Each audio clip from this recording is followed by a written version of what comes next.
Shabbat Shalom, everybody. Hey, nope.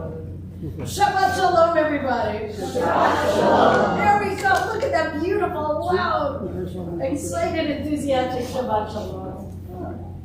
It is the end of the month of May. It is the end of the period of the counting of the Omer. Almost. We're almost there. We'll get there this weekend. And finally, at the end of the day, the sun came out, and that was actually a lovely thing too, to feel like summer is almost really here. And we have a chance to be together and to appreciate it. So, in gratitude, mine is on. Okay, I think so. In gratitude for being together as a community, please join us, page 128. As we sing Hine Matov.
As the Shabbat candles give light to all who behold them, so may we, by our lives, give light to all who behold us. As their brightness reminds us of the generations of Israel who have kindled light, so may we in our own day be among those who kindle light.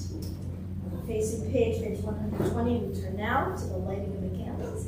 Delighted to call up Phyllis Richards for that.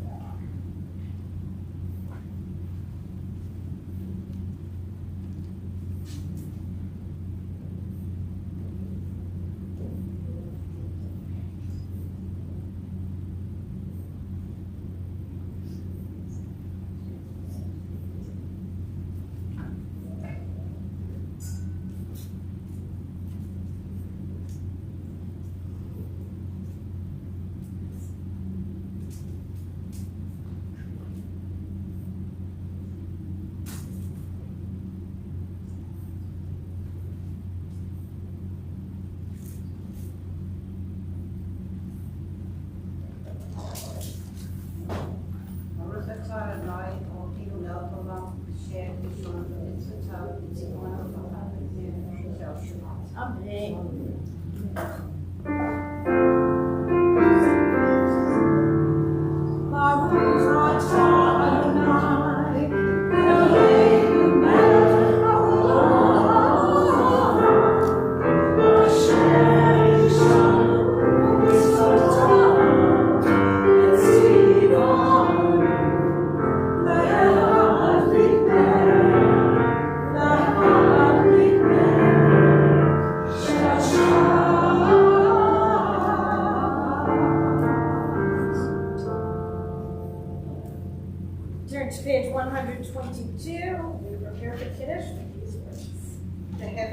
earth were finished and all their array.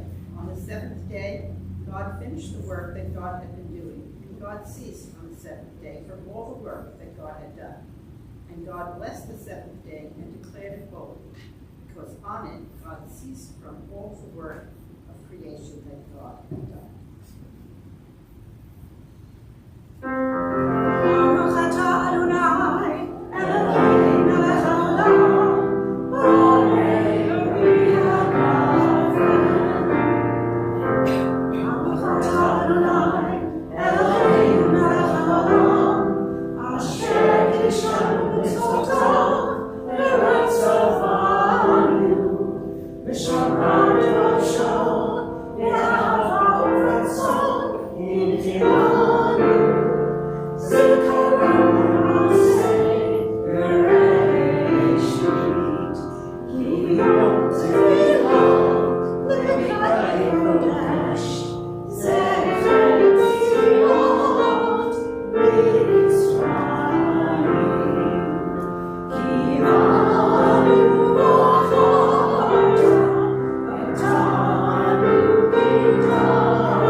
Let's continue to welcome Shabbat, page 138, using these words of poetry written by the ancient Kabbalists of Shabbat.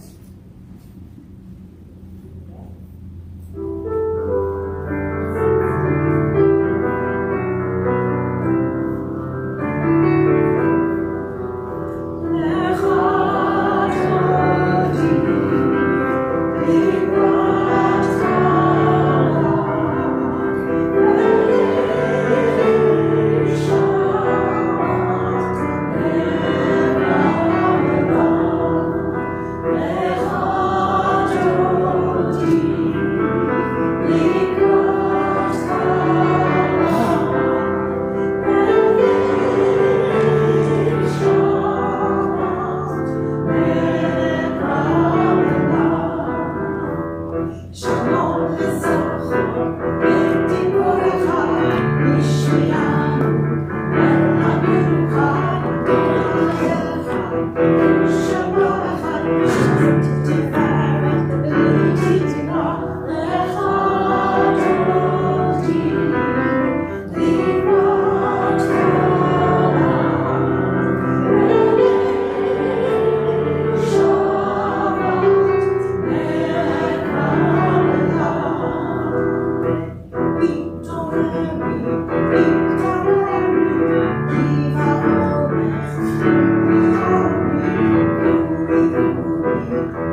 face. And now turn to someone in your vicinity. Share that smile. Wish them a Shabbat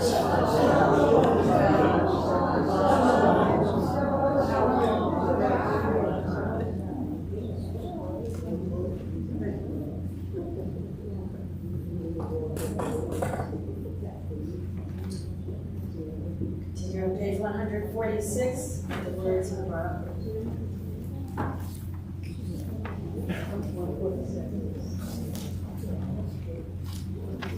Ya la la la la, ya la la la, ya la la la la, ya la la la la, ya la la la la, ya la la la la, ya la la la la, ya la la la la. Baruch Adonai, HaMevorach, Baruch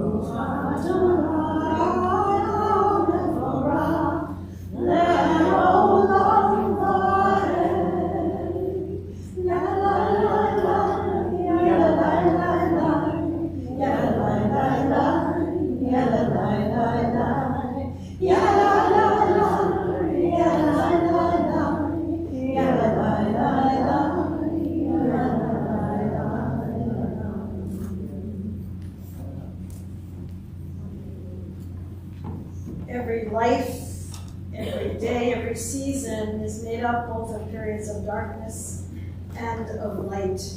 We celebrate both, and we celebrate the interplay between the two in the prayer on page 148. Baruch atah Adonai, Eloheinu melech haolam, asher b'dvaro ma'ariv aravim, v'chokhmah poteach sha'arim. ובתבונה משנה עיתים, ומחליט את הזמנים, ומסדר את הכוכבים, במשמרותיהם ברקיע כרצונו. בורא יום ולילה, גולל אור מפני חושך, וחושך מפני אור, ומעביר יום ומביא לילה, ומאדיל בין יום ובין לילה, אדוני צבאות שמו, אל חי וקיים, תמיד ימלוך עלינו לעולם ועד.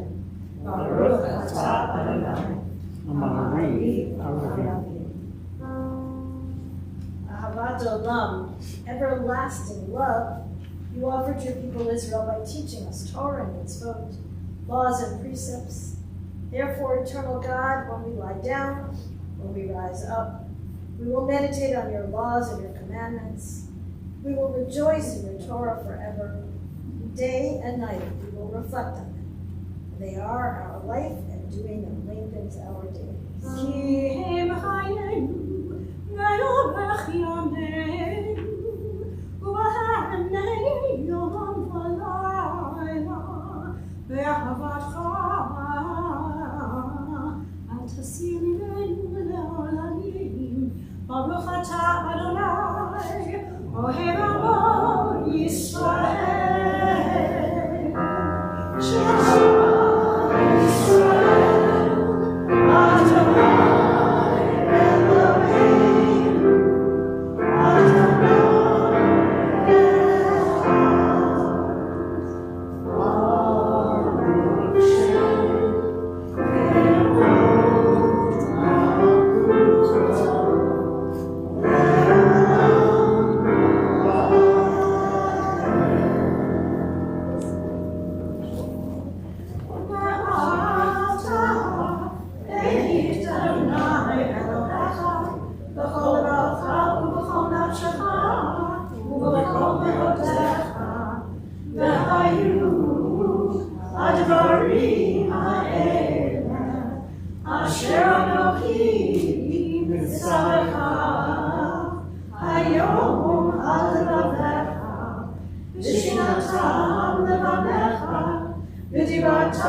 למען תזכרו, ועשיתם את כל מצוותיי, והייתם קדושים לאלוהיכם. אני, אדוני אלוהיכם, אשר הוצאתי אתכם מארץ מצרים, להיות לכם אלוהים. אני, אדוני אלוהיכם. אדוני אלוהיכם, amen. We turn in a moment to the Michmochas, the song, the prayer for freedom that we most often associate with the holiday of Passover, with our freeing ourselves from physical bondage in Egypt. But as we know, that freedom journey was not complete when we crossed the sea. Indeed, our tradition teaches that the holiday that is coming up this weekend, Shavuot, is the one that completes that journey. When we're not only free physically, but when we realize that that freedom gives us a choice and that we choose to bind ourselves to God and to the covenant, to the way of goodness, of justice, and peace. So, the common element between those two kinds of freedom are this, that we need each other for them both. Indeed, there is no way to get to freedom from here to there, except by joining hands and marching together.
Page 161 at the top. Let's join together. Let there be love and understanding among us. Let peace and friendship be our shelter from life's storms. Adonai, help us to walk with good companions, to live with hope in our hearts and in eternity in our thoughts, that we may lie down in peace and rise up waiting to do your will. Baruch atah Adonai, haporei sukat shalom aleinu, v'al amo Yisrael, ve'al Yerushalayim.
In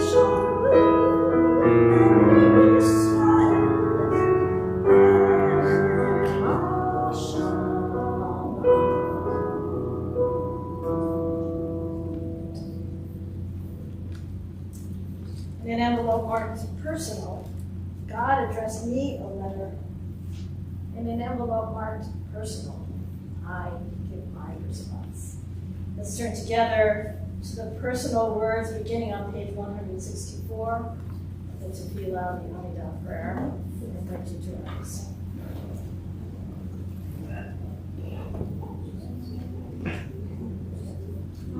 Adonai, Sefat Yiftach, Ufi Agitei Lotecha. Adonai, open up my lips, that my mouth may declare your praise.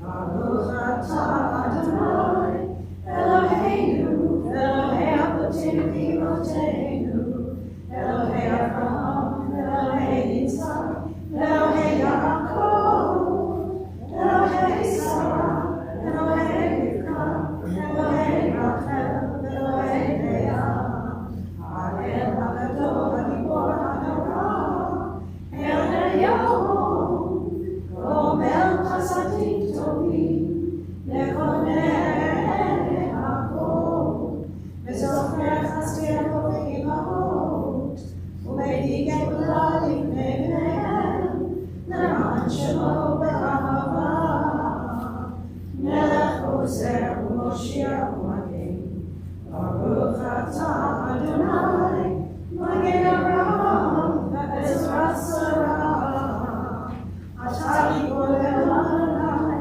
V'chayei Hakol Atara V'Moshiach, Mori Atah, V'chakel Chayim V'Chesed, V'chayei Hakol V'Rachamim Rabim, Somech Noflim V'Rofech Olim, U'Matir Asurim, U'Mekayem Emunato, L'Shenei Afar, Michamocha B'Gvurot, U'Midom Melach, Melech Megid, U'Mechayem, U'Matzliach Yeshua, V'Ne'eman atah l'chayot hakol, Baruch atah Adonai, Mechayei hakol.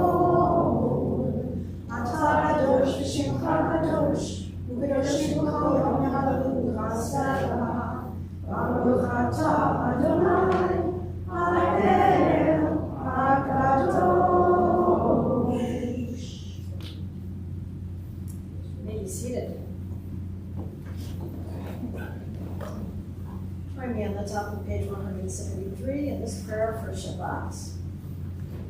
May these hours of rest and renewal open our hearts to joy and our minds to truth.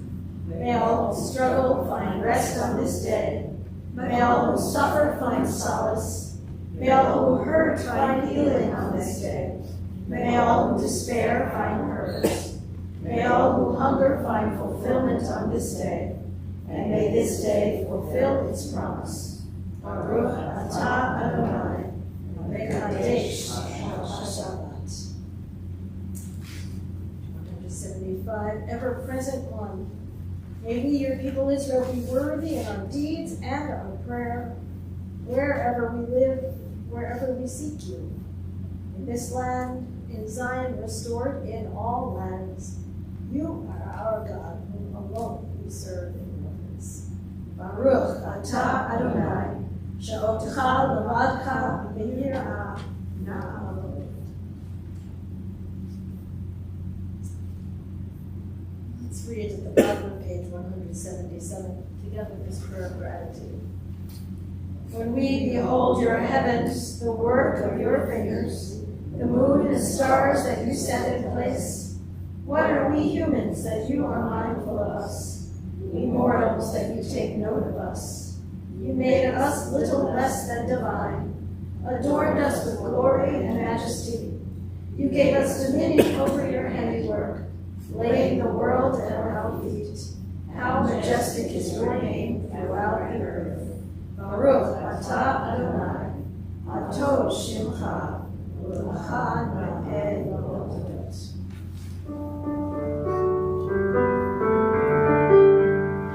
Shalom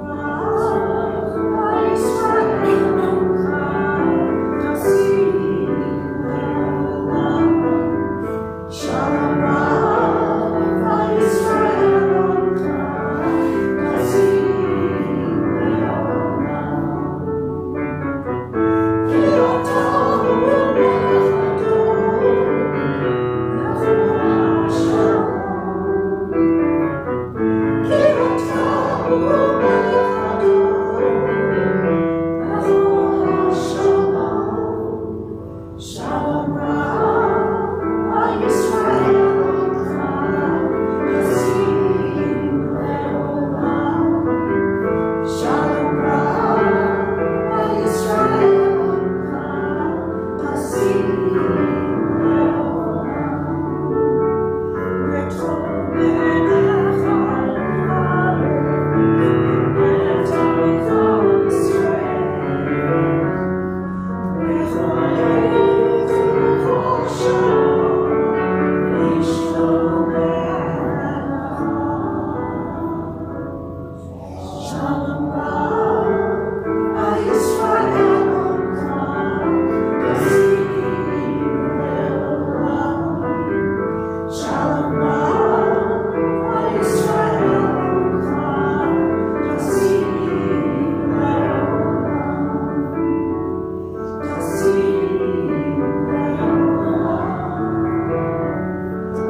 I invite you to pray in silence or simply to breathe in the shalom we have created today.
Let's turn our thoughts to those who are ill, those we know, and those in our community and around the globe who are in need of a prayer for healing. Tonight we pray for the health, the healing, the well-being of Jamie Lipman-Abish, Alina Anduk, Dylan Bassett, Benjamin Menachem Frank, Carolyn Barone, Miriam Shulamit, Bela, Jay Bieber, Jane Bernstein, Arnold Block, Dennis Brenner, Jack Cases, Nora Correa, Luciana Dorico, Richard Domash, Pamela Dorman, Susan Zietzik, Janet Ewing, Kelly Fink, Arthur Fisher, Judy Fisher, Michelle Fisk, Evan Foster, Barbara Goldberg, Florence Goldberg, Sandra Goldberg, Florence Goldring, Stephen Goldstein, Jean Morgan, Elise Grace, Lee Hawley, Marilyn Heckler, Enid Hirsch, Matthew A. Hood, Dacia Horowitz, Phyllis Horn, Stephen Israel, Toby Israel, Christine Jacobson, Danette Jamal, Louis Kaufman, Rita Kimmel, Tatiana Konturia, Dennis Krachevsky, Sandy Lay, Gail Levy, Robert Mandel, Robert Mannix, Robert Massey, Susan Miller, Ashley Moranti, Adam Moranti, Anna Rachel Bat Miriam, Michal Zahava Bat Miriam, Shmuel Yitzhak Ben Yisam, Patrice Newman, Nora Tzipora Bat Ilana, Carrie Odell, Sophia Palladino, Esther Parker, Belinda Pescatori, Helga Pfeffer, Rabbi Lester Polanski, Dean Powell, Liza Roseanne Raff, Carol Ryder, Jan Rhodes, Martin Root, Julie Rosenberg, Laura Rosenspan, Renee Rosenthal, Sylvie Rubel, Martine Rubin, Jeannie Rudick, Adele Schoner, Charlotte Miriam Schnapp, Tova Bat Shifra, Michael Spindell, Edmund Steiner, Rhoda Strobel, Mark Strominger, Marlene Iris Wisson, Rachel Leah Bat Yosefa, and Jeffrey Young. If you'd like, I invite you to share the names of others for whom you wish us to pray. Carol. Thank you, Vivian.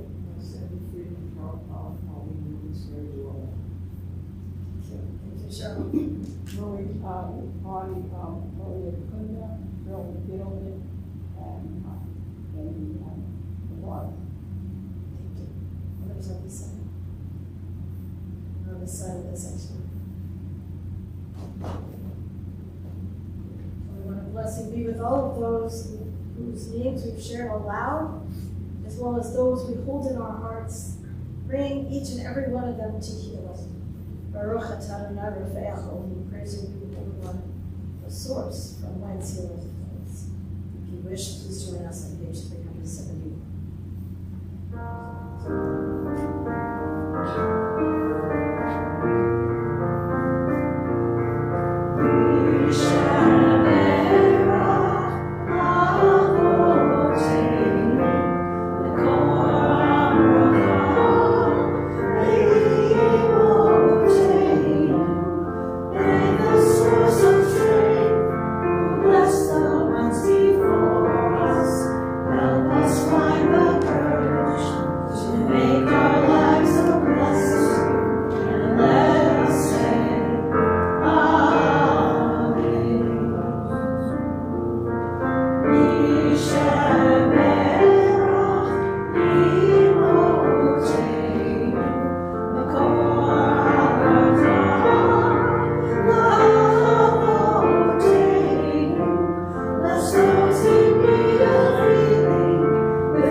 So I have a few words I want to share with you tonight now, and then a few more towards the end. Two different subjects, so split. Here's this one. As you all know, I received my honorary doctorate just a couple of weeks ago, and I had a chance, as part of that celebration, to visit my alma mater, Hebrew Union College. It's a proud building there on West 4th Street in the middle of the village, in the middle of a number of NYU buildings. It is, of course, a place that shaped me as a rabbi and had a significant impact on my spiritual identity. Back then, a couple weeks ago, I walked through the glass doors into the lobby, and I was embraced by colleagues and a flood of warm memories. And I have to tell you that just 2 days ago, those same glass doors were vandalized.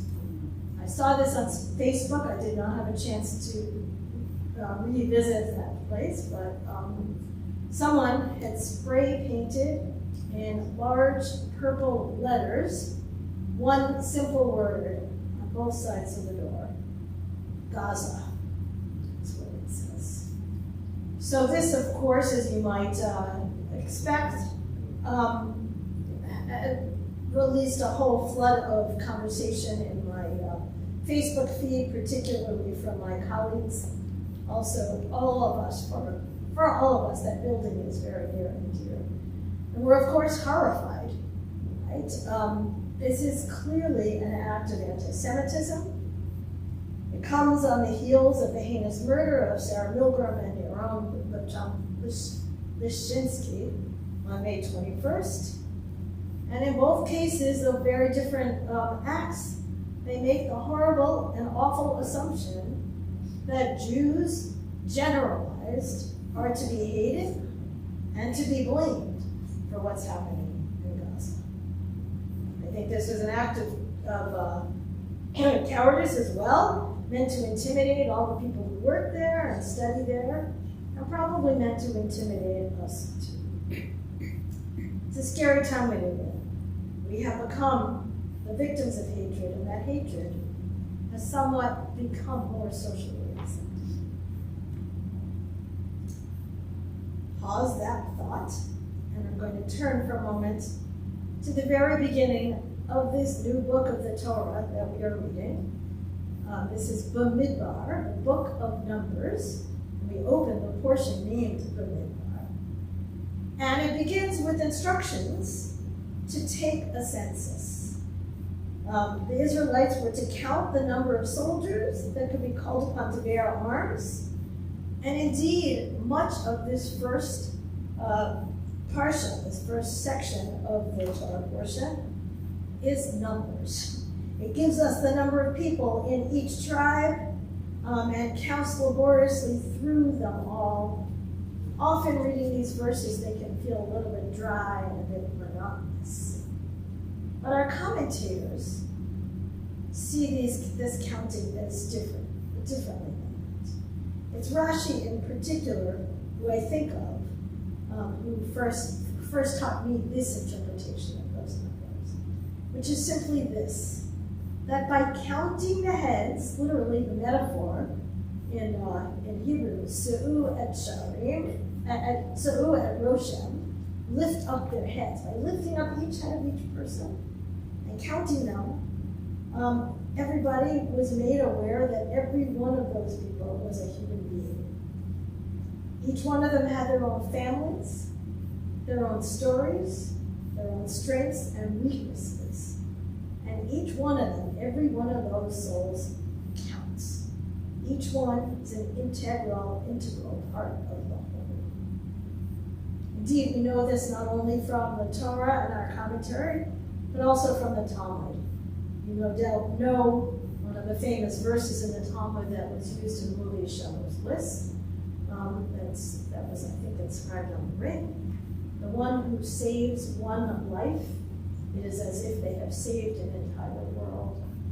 And the one who destroys one life, it is as if they have destroyed an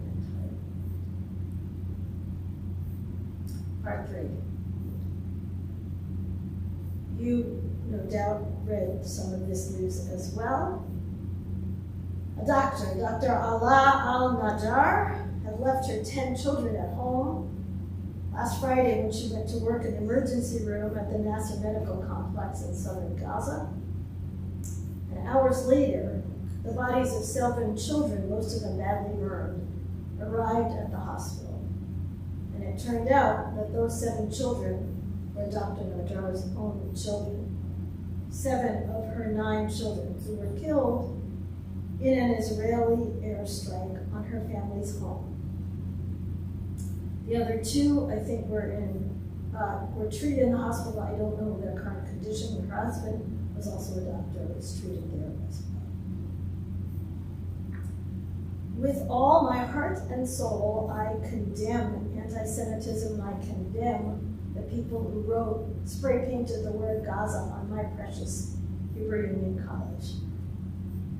But I also, with all my heart and soul, am trying to live by the values that I learned in that building. And one of those values is not to look away when your neighbor is grieving. See, I think grief and empathy don't require us to take sides. Judaism does take a side, but that's the side of compassion and peace. It is so hard and horrible to read of the suffering that is happening, not only in Gaza, in Israel as well. Many of you were here as we hosted Ronit Golan just last week, was it? Yes, last week, I think. And she spoke about how hard it is to be an Israeli living under the constant trauma and the constant fear of attack and of war. I have not seen his maps, but others have pointed to the maps that point out where the bombs are that have been intercepted by the Iron Dome as Israel, where they were intended to fall. These maps are filled with red dots. Israel is under attack. And so don't get me wrong, I am not saying that one side is feeling all the hurt. I think everybody is hurting. There is a tremendous amount of trauma. Rabbi Menachem Creditor wrote, and I think recently spoke at a gathering of the Reform movement in Israel. He said, yes, Hamas, make no question about it, is responsible for this war. Yes, they're responsible for the suffering of both Israelis and Palestinians. They have stolen not only thousands of lives, but even food aid from the mouths of their own people. They build tunnels of terror beneath hospitals and neighborhoods. They calculated the suffering of their own people. It is an inhuman cruelty. He continues, and still, there are people in Gaza, many, many people, who are desperately hungry, and we as Jews, as heirs to a Torah that commands us again and again to feed the hungry, we must not ignore them. We are not morally responsible for Hamas's crimes, but we are morally responsible for how we wield our power. And that is a tough thing to think about. Rabbi Josh Weinberg, as the name you may know, he is the director of a Reform Movement Arza, American Reform Zionist Association, and they have those two A initials mixed up and reversed. But he was in Israel this past week and talked about what it was like to be on Hostage Square on Saturday evening as they had gathered there every Motzei Shabbat, every ending of Shabbat, to have Havdalah and to pray for the release of the hostages. And he said, quote, in Israel, there is an anti-war movement that is growing. It is not anti-Israel to be against ending the war. And he quotes our own Rabbi Gilad Kariv, who was a member of the Knesset, who said this, and I'm going to just quote a piece of what he said. The war in Gaza, the 600 days war, is the longest in Israel's history. It must come to an end. For the sake of the hostages, for the sake of our sons and daughters serving in the IDF, for the sake of a generation of young Israelis, for the sake of Palestinian infants and children who are not collateral damage, but human beings, and for the sake of Israel's international sake. And indeed, perhaps some of you are readers of Haaretz, one of the main newspapers in Israel. This past week, Ehud Olmert, who was a former prime minister of Israel, wrote a rather scathing article, scathing critique of the current Israeli government. Again, I'm only going to read you one paragraph from that. But he wrote, "The government of Israel is currently waging a war without purpose, without goals or clear planning, and with no chances of success. Never since its establishment has the state of Israel waged such a war.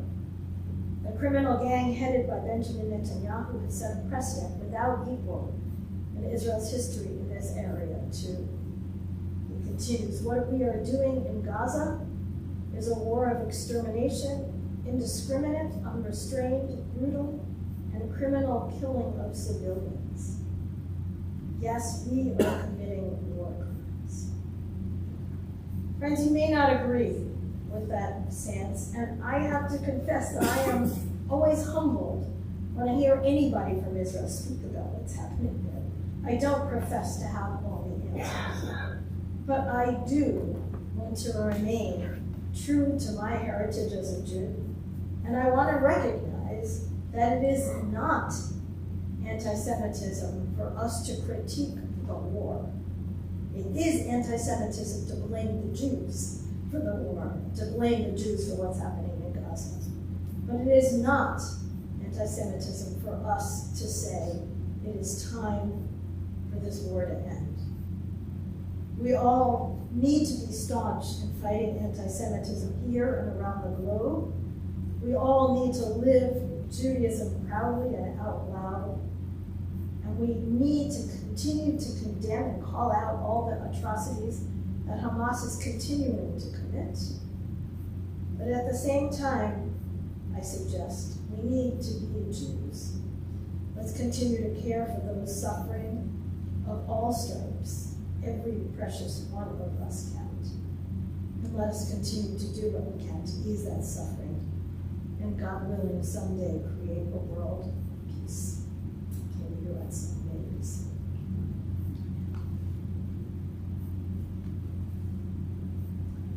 We're going to turn back in our programs down to page 586. I invite you to rise as we open the ark for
be seated.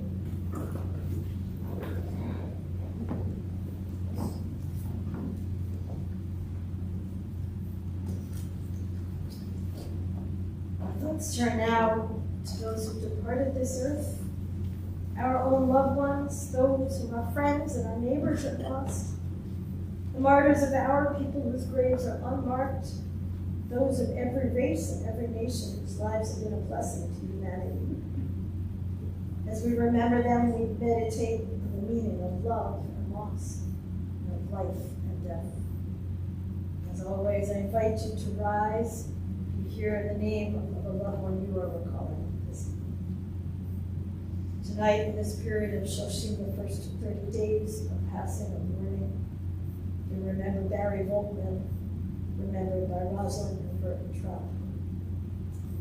And this week we mark the yard sites of the following people. With love, we now remember Jerome Beatus, father of Phyllis Jacoby, Betty Berland, mother of Bonnie Love, Stephen Philip Brown, in-law of Doris S. Brown, Anna Feldman, grandmother of Beth Gercio, Lori Robin Fishman, the daughter of Myrna Fishman, Rita Fogelhut, mother of Beth Robbins, Jules Hurlichek, father of Florence Baradarian, Zoe Kaplan, the granddaughter of Carol Kaplan, Leah Kimmel, daughter of Scott and Rita Kimmel, Allison Werner Levine, daughter of Stephen and Cheryl Levine, Sylvia Miller, aunt of Barbara Silverman, Rose Neugebauer, the mother of Sandy Riesling,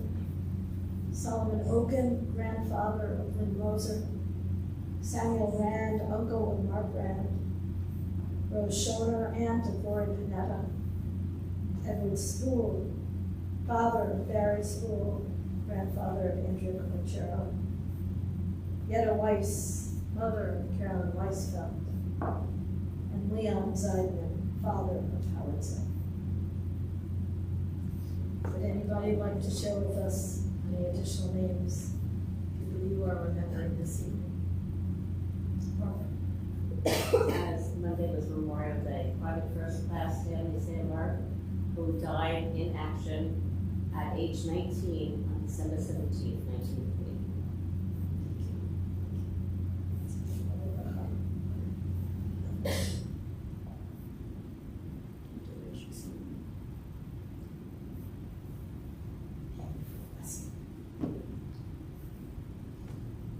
Zichronam Livracha, may all of their memories continue to bless us as we honor their legacies and their wealth. Let's turn together to page 598. I invite you to rise as one community to remember them all. Yitgadal v'yitkadash shnei Rabbah, Yamad tivrach yutei yamliv malchutei, v'chayechon v'yamechon, v'chayei l'chol beit Yisrael, v'agalah b'zman kariv v'imru amen. Yehei shemei Rabbah mevarach v'elam lamei amayim. Yitbarach v'yishtarach v'yitchabar v'yitraman v'yitnaser. V'yitadar v'yitaleg v'yitalal. Shenei t'kupsha b'richu. La'ela min kol birchata v'shirata. Tushbachata v'nechamata. Tamiran yamad v'yimru amen. Yehei shlom Rabbah mishamayim. V'chaim aleinu v'yakol Yisrael. V'yimru amen. V'osei shalom yimamav. V'yaseh shalom. Aleinu v'yakol Yisrael. V'yakol Yishrei tevel. V'yimru amen. V'osei shalom yimamav. V'yaseh shalom.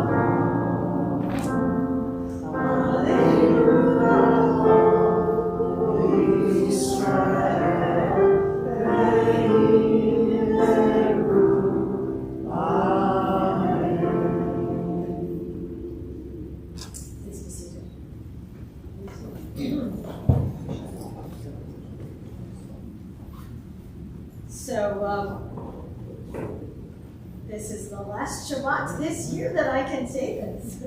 If you'd like, I invite you to join me in counting the Omer. The last Shabbat because Sunday night we begin the holiday of Shavuot, and this period of the Omer comes to an end the night before that. So I usually have been doing the math plus one, but tonight I will tell you that the Omer is 7 full weeks of days. So tomorrow night will be the 49th day of the counting of the Omer, which means tonight you get to subtract 1 from that. If you wish, please join me. Baruch atah Adonai Eloheinu melech haolam, asher kiddushanu b'mitzvotav v'tzivanu al sfirat ha'omer. Praise you, eternal God, who has commanded us to count these days of the Omer, Tonight begins 48th day of the Omer, which is 6 weeks and 6 days counted. So I mentioned before I spoke a little while ago that I was going to have a little addendum to my notes tonight on a very different subject. And so before I call Maddie up for the announcements, if you'll indulge me for just a couple more minutes. I learned this week that we have an opportunity, and I say we, I am primarily referring to those people who live in North Shore Towers, in Oakland Gardens, in parts of Bayside, those of you who are in State Assemblyman Ed Bronstein's district.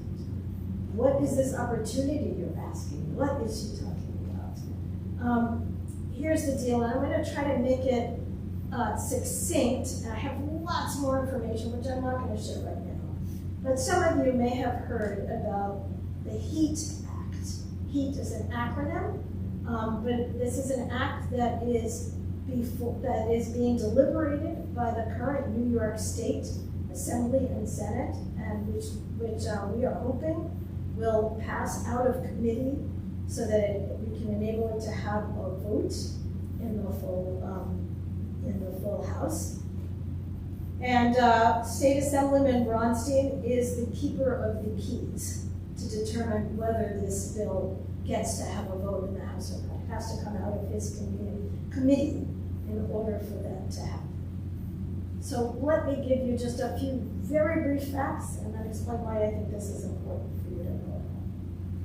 You know that our world is facing significant climate challenges.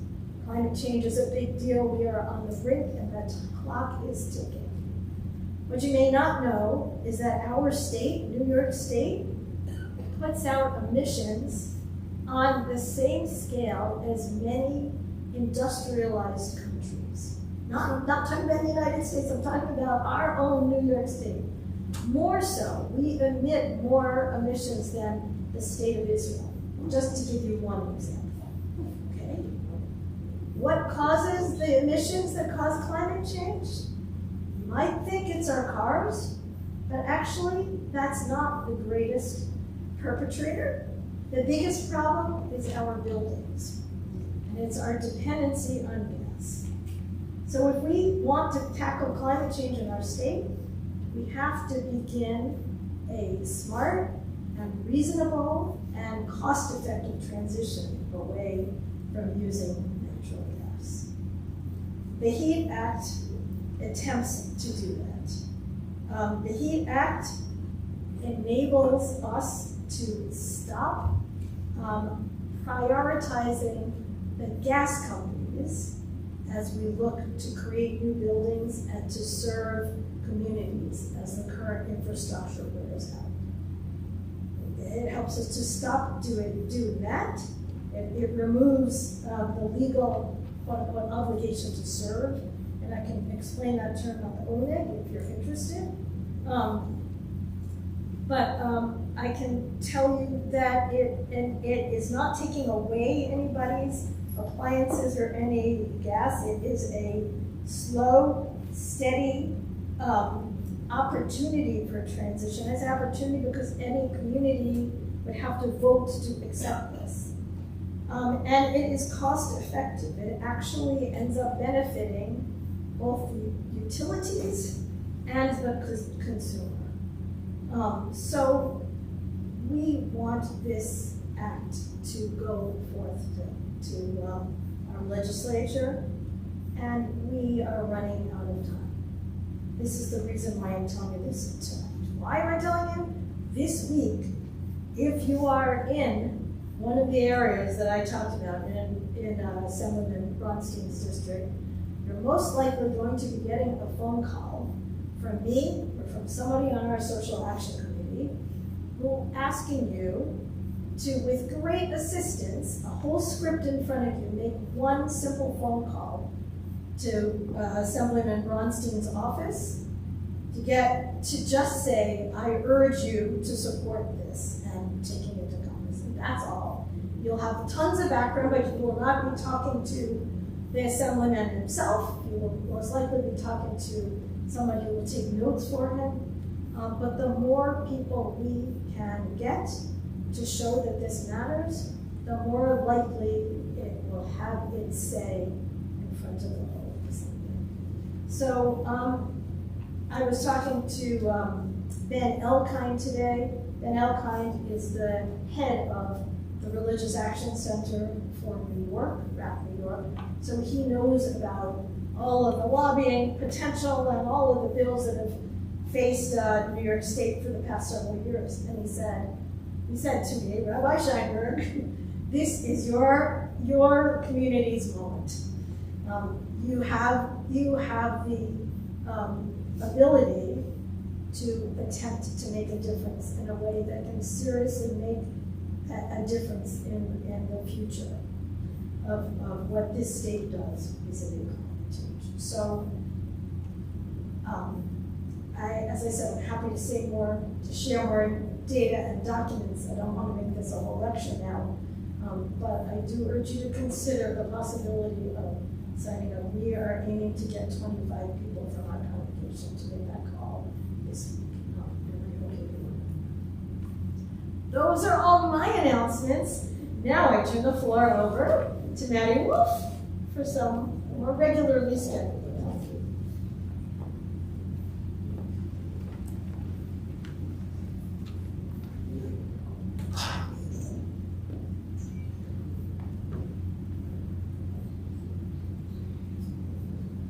Shabbat Shalom, everyone. Shabbat Shalom. Thank you, Rabbi Cantor Yuri, for a lovely service. Torah study will be both in person and Zoom beginning at 9 tomorrow morning. Choir rehearsal on the mark and cardio corps and more will meet at their regular times this week. Tomorrow morning, please join us for a pre-Shavuot Kabbalat Shabbat service beginning at 10:15. Where we will have several Torah readers read the 10 Commandments and will be followed by a celebratory oneg. Sunday, June 1st, beginning at 6:45 p.m., will be our Tikkun Leil Shavuot, where we will have an evening of study with several neighboring congregations, followed by a dairy dessert oneg. Monday, June 2nd, there will be a Shavuot festival service and Yizkor, beginning at 10:30 a.m. Sisterhood's end-of-year dinner, honoring our Women of the Year, Leslie Kisner and Carol Ryder, will be held on June 3rd at 6:30 at Jonathan's. Friday, June 6th, beginning at 6 p.m., please join us for dinner, followed by a celebration of learning service where our students are celebrating the end of the religious school year. We will also be honoring April Haran and Julie O'Donnell, as their tenure as co-chairs of the Religious School Committee comes to an end. Brotherhood is holding their annual auction with dinner and live music on June 7th. Please join us for a fun evening and help support Brotherhood's efforts for our temple's children. Monday, June 9th, beginning at 7:30 p.m. is Temple Tikvah's annual congregational meeting. So it's going to be a very busy week or so. As always, please check the weekly update for additional information, virtual links for all events, and RSVP information for all events. Shabbat Shalom. Shabbat Shalom. Thank you, Maddie.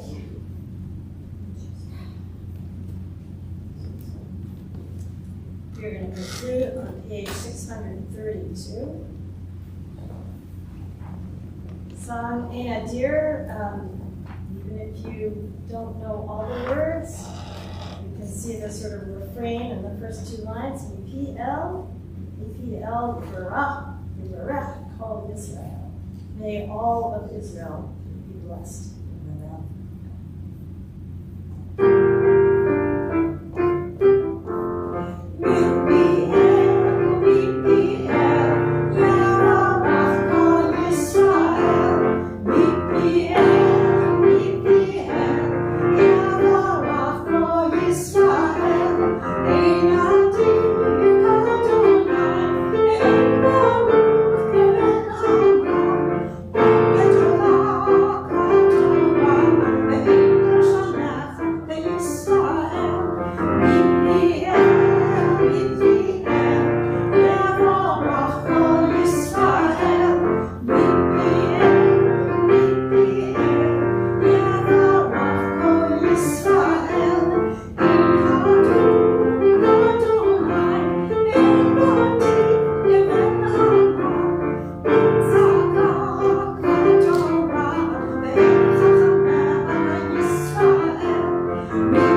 celebration for our own upstairs, we sing. Mano